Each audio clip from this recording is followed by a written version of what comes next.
A third sex category, I suppose, would be someone who has both reproductive capacities. If you were to find somebody like that, well, now you have identified I mean, that would be an incredible scientific discovery because, I mean, surely if they had both and they both worked, they could reproduce with themselves. No? Hey, it's Christine Grace. Welcome back to my channel. Today is another reaction video. Guys, like the video on your way in. Let's get started. I'm going to preface my question by stating that there's currently 5.6 million intersex Americans, which are people who are biologically not considered female or male because they have incorrect chromosomes during their process of being born.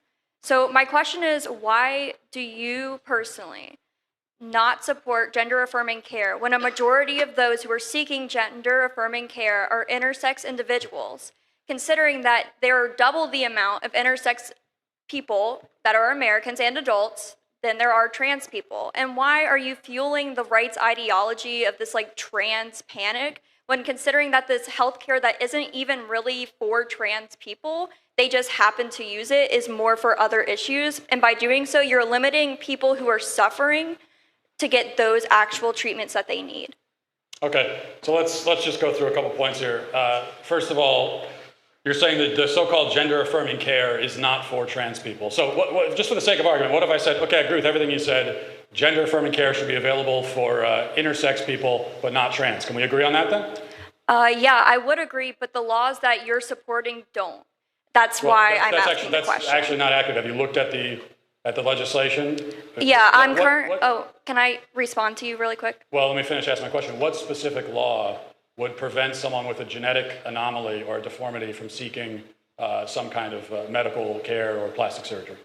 So currently, one of the ways to fix intersex issues that you find down the line, which is currently typically infertility, for men, erectile dysfunction, when you figure it out when you're about a teenager, you have to start doing hormone therapy and hormone blockers, both of which are banned under multiple, including the one that I'm specifically referencing, in the Kentucky proposed state law, would make sure that intersex individuals would not have access to those, as it's considered under the umbrella of gender-affirming care, because technically it is affirming their gender, as they don't have a strictly male or female genitals or a reproductive system.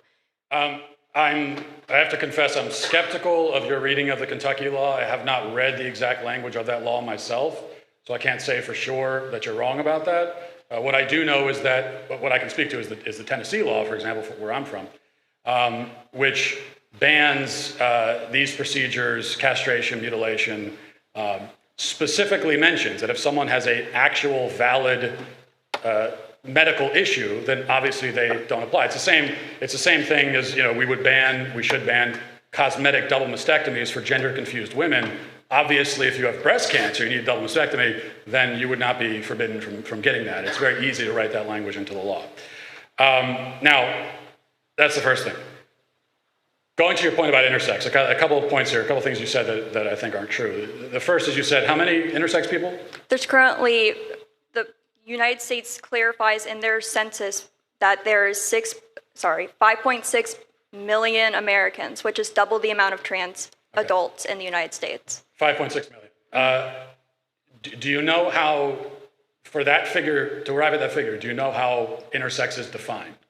Yes, intersex is defined as either having a chromosomal, here I actually have the exact definition pulled up on my phone from the US Census, because I wanted to make sure. It includes people with an extra or missing sex-linked chromosome, those born with other physical variations that don't fit into the categories of male or female. This is seen as someone who has breast, but also has a penis. Yeah. The issue is that the caveat there about other physical variations.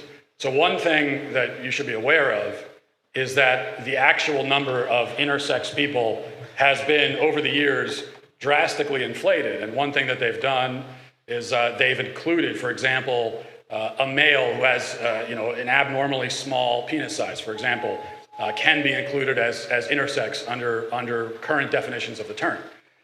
So what they're doing is they're taking people to sort of inflate the number of intersex people. They're taking people who their biological sex is very clear, but there might be some variances in their body, and then they're saying, well, that's intersex too. And I think the reason that they're doing that is, well, it kind of goes right to this conversation now. that the existence of intersex people is judged as very convenient for trans people in the LGBT movement. It's why they've included intersex in the pride flag, even though by your own accounting, intersex has nothing to do with gay pride, trans, got nothing to do with it. It is a genetic anomaly, it is a physical deformity, it's a defect, it's a disease, whatever words you want to use. That's what it is. It's got nothing to do with any of that. So there is a concerted effort to inflate those numbers because they find them useful. Last point, it's not that intersex people are not their own sex. Okay, you said that they wouldn't count as male or female. That's not correct. Yeah, it's really not. I can actually speak to this on personal experience. My mum, as you guys know, I'm adopted. My mum can't have children, and that's because she has a genetic disorder called Turner syndrome. So people with Turner syndrome are born with, instead of a female having XX chromosomes and a male having XY, my mum has XZ. It's a completely different genetic makeup. The shape of the chromosomes are completely different. But she is very definitely a woman. You know, she has everything that a physical, biological woman has. But obviously, if you're just going to look at the chromosomes, you would say, oh, that comes outside of male and female. But she's still very definitely a woman. There are only males and females in the human species. There is no third sex. No biologist worth his salt would recognize any third human sex. It can't be defined, it can't be named.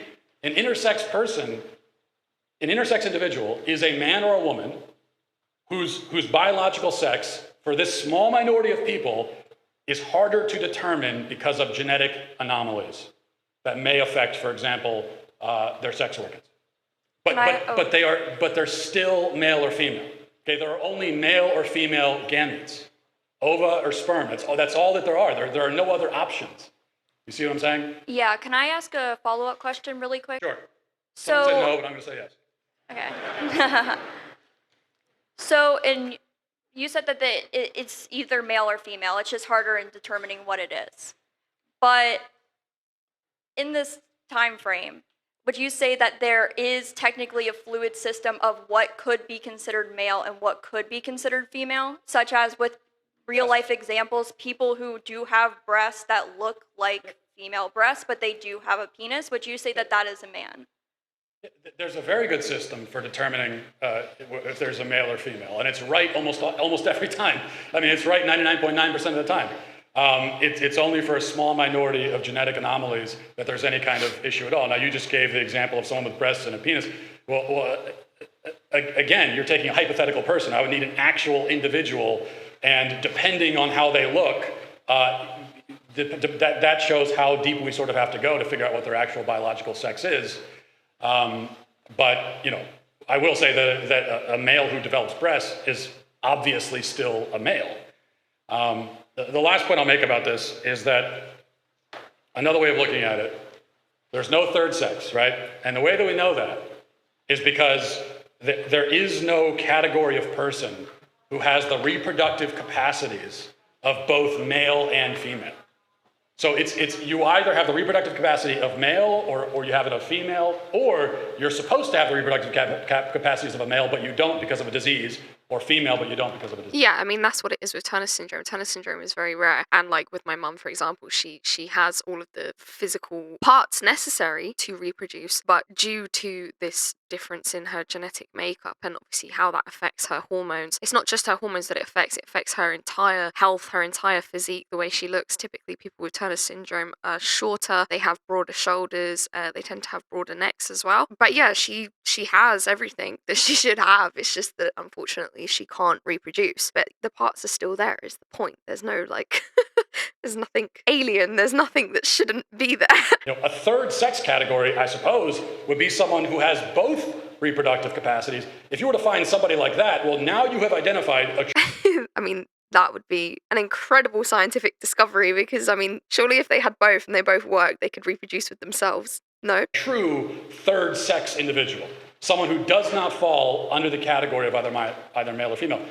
That sort of human being has never existed on the planet and never will exist and can't exist because there are only males and females.